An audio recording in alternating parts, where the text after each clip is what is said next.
Hola, soy Alma Villamizar de la Iglesia Renuevo del Ministerio Cristiano Misionero Jesús es Vida en Argentina. En esta oportunidad quiero hablarte de algo muy importante para nuestra vida, como es la oración. Y en específico, para conocer un poco cómo oraba el rey Salomón y para motivarte a que seas tú ese templo de adoración a Dios. El tema que vamos a tratar hoy está en Segunda de Crónicas, capítulo 6, versículos 12 al 42. Bueno, quiero invitarte a que te puedas suscribir a este canal o puedas buscar en la caja de comentarios otras redes donde puedes obtener información sobre la palabra de Dios, sobre la Biblia, en Twitter, en Spotify, en Anchor y Facebook y también en Instagram. Bueno, dicho esto, quiero hacer un breve recuento de lo que conversamos la vez pasada acerca del ayuno.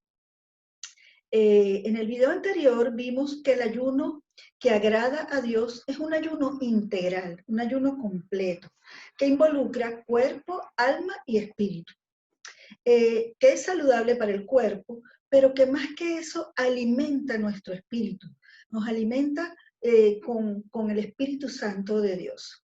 Sí dedicamos tiempo de calidad y para tener esa intimidad con Él, ¿no? Implica también coherencia. ¿En qué sentido? Bueno, que nosotros debemos revisar nuestras motivaciones al hacer un ayuno, que es realmente lo que queremos. La motivación correcta sería buscar la dirección de Dios antes que peticiones. Y debemos tratar de reflejar, buscar en esa guía crecimiento espiritual y que nuestro carácter se asemeje al de Cristo. Es más bien dar, ¿verdad? Tener un deseo de dar más que no solamente de recibir. Y eso lo habíamos, digamos que, concluido a través de Isaías 58. En ese capítulo se habla del verdadero ayuno, el ayuno que agrada a Dios. Y dice, ¿no es acaso el ayuno compartir tu pan con el hambriento y dar refugio a los pobres sin techo? Vestir al desnudo y no dejar de lado a tus semejantes. Entonces, ahí en esa pregunta vemos lo que Dios quiere realmente de nosotros. No es simplemente dejar de comer y pasar hambre, es mucho más que eso. Es un tiempo de alegría, de entrega a Dios, de búsqueda a través de su palabra. Por eso es que el ayuno está aunado a la oración y a la lectura de la Biblia. Y además a poner por obra lo que ya Él nos ha dicho y ponerlo por obra en obediencia, ¿verdad? Así que bueno, dicho esto, vamos a hablar entonces para conocer un poquito quién era Salomón, quién era el rey Salomón. Bueno, el rey Salomón era hijo de David y de Betsabé. Eso está en Primera de Samuel, primer libro de Samuel, capítulo 30, versículo 5. Bueno, haciendo un poco de recuento de la historia, David era aquel pastorcito de ovejas que aprendió a tocar la lira y que conoció la fe a través de ese tiempo con Dios y pudo vencer un oso y un león con sus propias manos, lo que le permitió precisamente tener el valor y el arrojo para vencer y derribar un gigante de más de 2 metros de altura, con solamente 5 piedras de río. Usó una y la asestó justamente en medio de los dos ojos del gigante. Y esto hizo que su fama se recorriera todo Israel y el pueblo y las tierras filisteas, porque un pequeño pastor de ovejitas pudo vencer un gigante experimentado en la guerra. Bueno, este David logró casarse con la hija del rey Saúl, con Mical, pero sin embargo ya sabemos que el rey Saúl, el primer rey ungido de Israel, perdió la unción y perdió la unción por desobediente. Es lamentable, pero las consecuencias de la desobediencia son nefastas, son terribles. Y eso le pasó al rey Saúl. Entonces comenzó a perseguir a David para matarlo por envidia, porque no aceptaba que Dios lo había destituido del reino. Y en esa persecución David tuvo que huir y conoció y se casó con otras personas. Se casó con Ahinoam y con Abigail, la esposa de Nabal. Nabal significa insensato. Esa es otra historia preciosa que pueden conseguir también en el primer libro de Samuel. Pero lo que nos llama hoy a reflexión es conocer quién era Salomón. Y resulta que David se casó con Betsabé, pero antes que eso cometió un terrible pecado. David pues cometió el pecado de adulterio porque vio a Betsabé y se enamoró de ella. Se enamoró, pero ella era casada con Urías, uno de los principales del ejército de David. Y bueno, al cometer este terrible pecado, Betsabé quedó embarazada y a David se le ocurrió que para tapar ese pecado, para disimularlo, mandó a llamar a Urías del frente de batalla para que estuviese con su esposa como un beneficio que le daba. Pero Urías era un hombre tan íntegro que él no pudo, él no quiso. Él dijo, no, yo no puedo estar bien y disfrutando de mi casa, de mi esposa, mientras mis compañeros están luchando por Israel. Así que no quiso entrar a casa de Betsabé y David se le ocurrió la terrible idea entonces de que muriera en el frente de la batalla, mandarlo. Y lo envió al ejército israelí en los lugares, digamos, más peligrosos, como carne de cañón prácticamente. Y Urías lamentablemente murió. Esto trajo consecuencias terribles para David, para Betsabé y para el reino de Israel. Posteriormente, el profeta Natán le visitó a David, al rey, y le contó una historia. Le dijo, ¿qué te parece ¿qué merecería un hombre que teniendo una sola ovejita, su única ovejita, viene otro hombre que tiene un rebaño de ovejas y se la quita y la mata para comer? Mata a esa ovejita, le quita la única que tenía y no usó de las de él que tenía tantas. Entonces David dijo, ese hombre merece la muerte. Y el profeta Natán le dijo, ese hombre eres tú. Y ahí fue cuando David entró en conciencia del gran pecado que había cometido, de la gran injusticia y la crueldad de lo que había hecho al planificar la muerte de Urías. Y bueno, con esto les quiero decir que todos somos pecadores. La palabra de Dios dice que por cuanto todos pecamos, estamos destituidos de la gloria de Dios. Pero qué maravilloso es saber que nuestro Dios murió en la cruz del Calvario y resucitó, y que con la sangre preciosa de Cristo nos limpia de todo pecado. ¿Qué tenemos que hacer? Simplemente arrepentirnos. Por eso David era un hombre conforme al corazón de Dios, porque tenía un corazón que se contristaba ante el pecado, que era capaz de arrepentirse, y Dios lo perdonó. David tuvo ese hijo con Betsabé, y un hijo como producto, ¿verdad?, de ese pecado, y ese niño nació, pero después murió.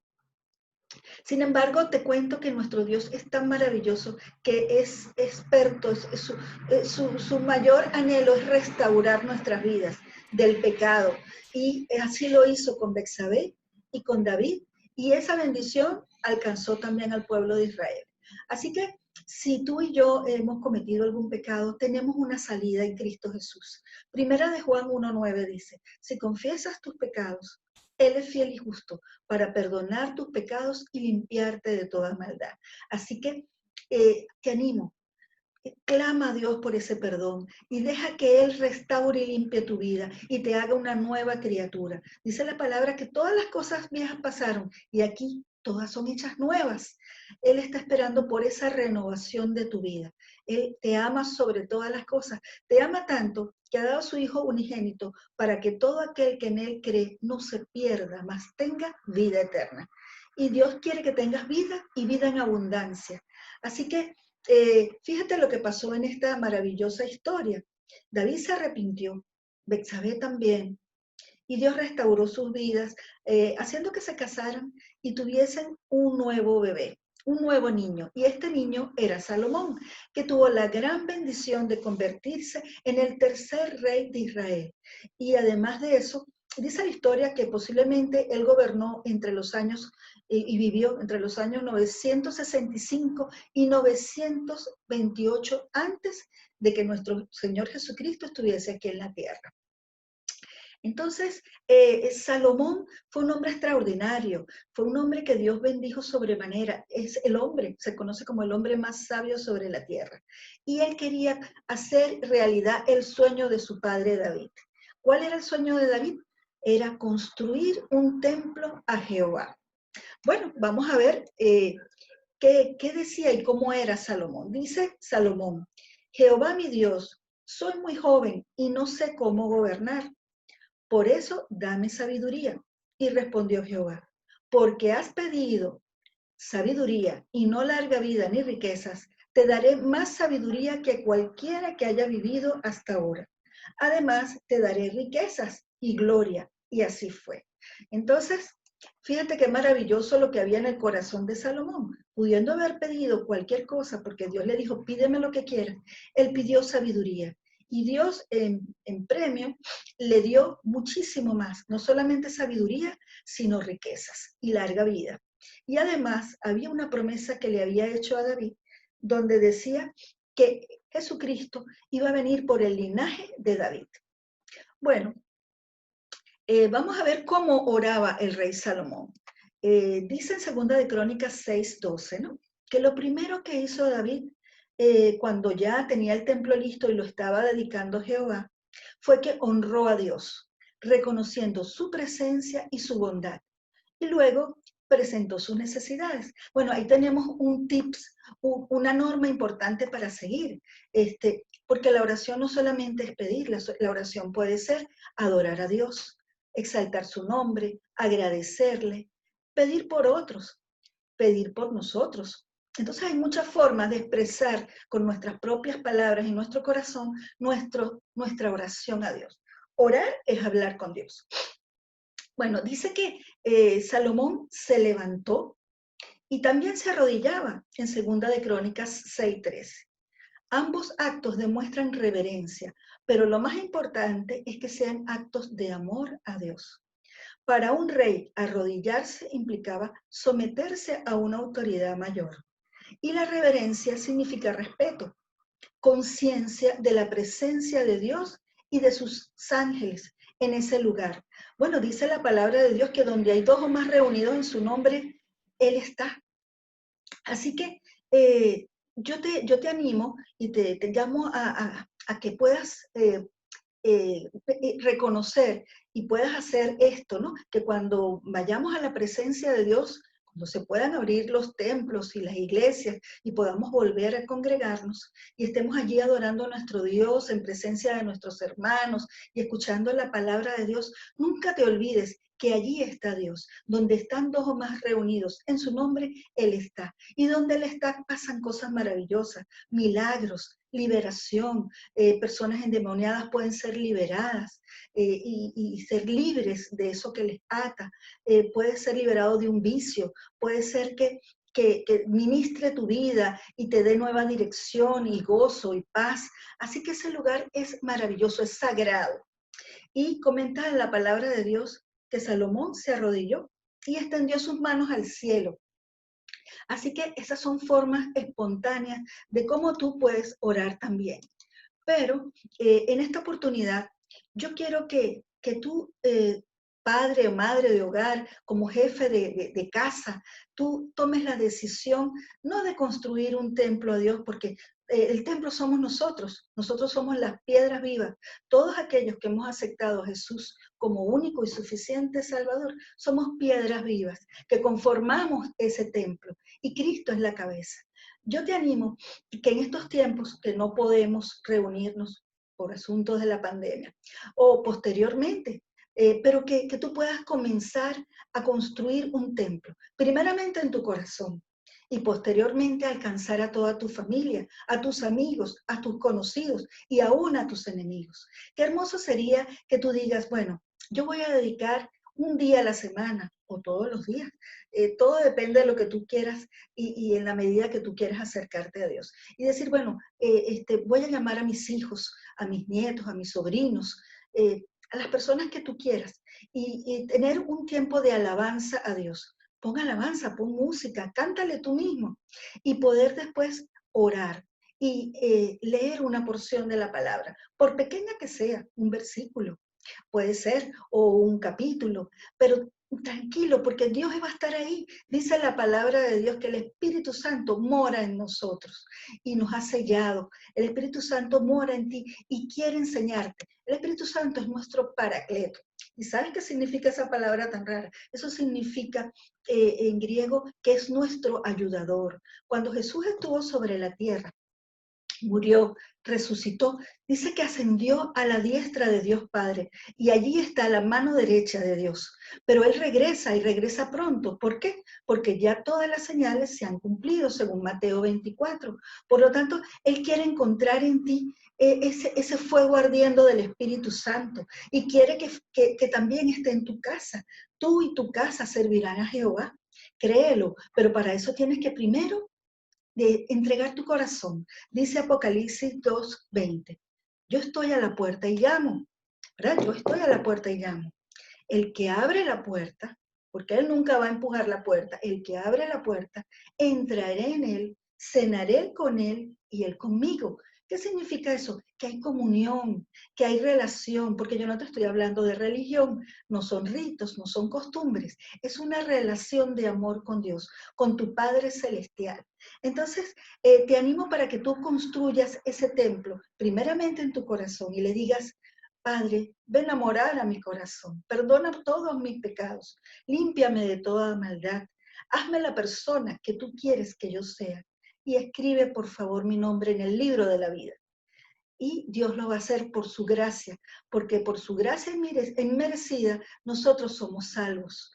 No porque nosotros hicimos un sacrificio, el sacrificio lo hizo Él. Ya Él lo pagó por ti y por mí y nos redimió en la cruz del Calvario. Por eso en esta hora vamos a ver qué fue lo que hizo Salomón, que hizo ese templo maravilloso a Dios como cumpliendo el sueño de su padre David, pero muy consciente de que Dios no vive en templos hechos por manos de hombre. Dios quiere vivir es en tu corazón, en tu casa, en tu familia.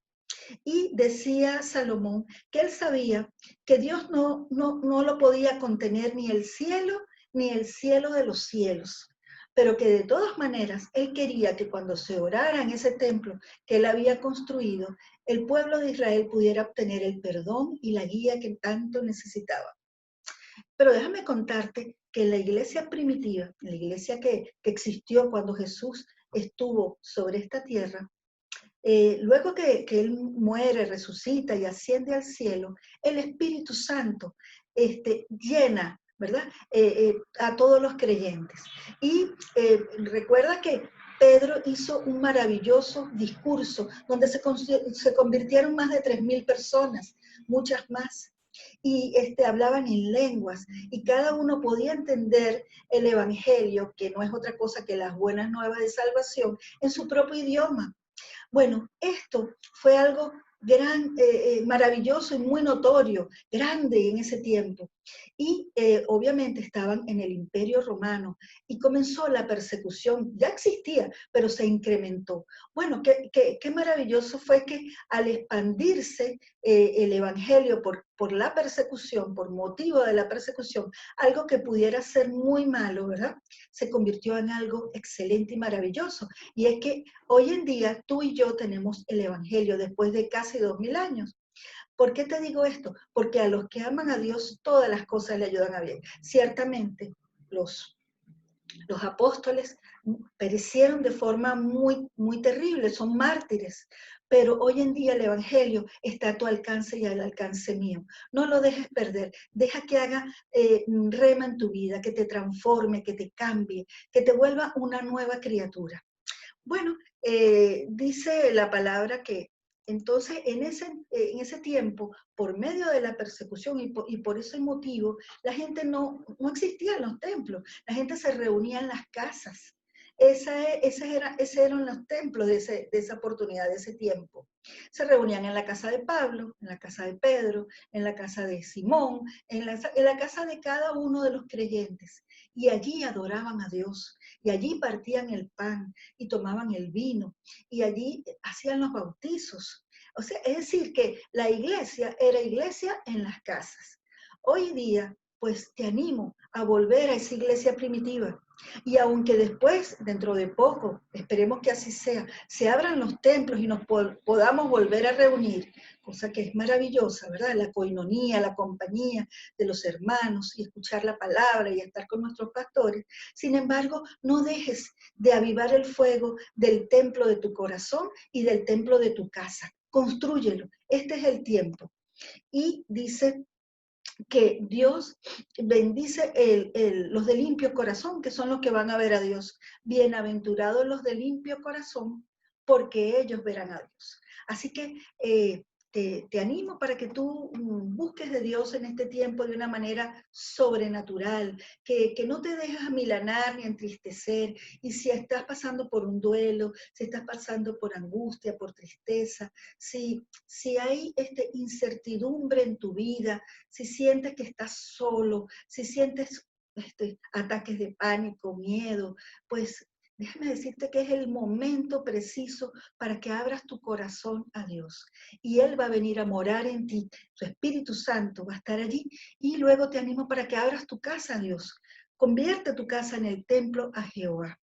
Y que tus hijos, tus nietos, tus amigos y hasta tus enemigos puedan compartir allí y conocer de la palabra de Dios. El Espíritu Santo te va a guiar a toda verdad. Y luego, para finalizar, quiero leerte 2 de Crónicas 7, versículos 13 al 15. Y dice así: así que si mando una sequía, dice el Señor, y hago que no llueva, u ordeno a las langostas que destruyan a los campos, o envío una peste sobre mi pueblo, y si mi pueblo, el pueblo que lleva mi nombre, se humilla, ora, me busca y deja su mala conducta, yo escucharé desde los cielos, perdonaré sus pecados y devolveré la prosperidad a su país. De ahora en adelante escucharé con atención las oraciones que se hagan en ese lugar. Con dolor en su corazón, tú irás desde los cielos y darás a cada uno conforme a sus caminos. Esto es palabra de Dios. Y su palabra es maravillosa porque te está dando una esperanza, te está dando una salida. La salida es buscar a Dios, abrirle tu corazón, conformar en tu casa y en tu vida un templo a Jehová, al Dios de los ejércitos, al Dios que no cambia, al Dios maravilloso. Y Él promete, porque Él es fiel y no miente, que escuchará y que Él estará entonces como columna de humo, como columna de fuego delante de ti. Es decir, con su presencia, con su chequiná. La chequiná de Dios es su presencia. Bueno, hasta acá este tiempo, ¿verdad? De poder conocer un poco cómo oraba Salomón, qué quiso hacer y qué puedes hacer tú. Tú puedes ser el Salomón de tu vida y de tu corazón y de tu casa. Construye un templo para Jehová, un templo donde se adore a Dios, donde haya tiempo de comunión y de calidad, que puedas leer la palabra conjuntamente con los tuyos y verás que Dios va a hacer grandes y maravillosas cosas en tu vida. Te animo. Este es el momento, este es el tiempo. Dice en 2 de Crónicas 6:38, si se convirtieren de todo su corazón y de toda su alma, Él oirá desde los cielos. Y desde el lugar de su morada, su oración y su ruego, y amparará tu casa y perdonará a su pueblo que peca. Entonces, eh, quiero dejarte este último mensaje y está en 1 Corintios 3:16. Dice, ¿no sabéis que sois templo de Dios y que el Espíritu de Dios habita en vosotros? Bueno, ahora lo sabes. Ahora tienes las herramientas para salir adelante y vivir una vida en abundancia, como dice Juan 10:10. Jesucristo vino para que tengas vida y vida en abundancia. Vida en abundancia de paz, de gozo, de esperanza, de fe, de amor.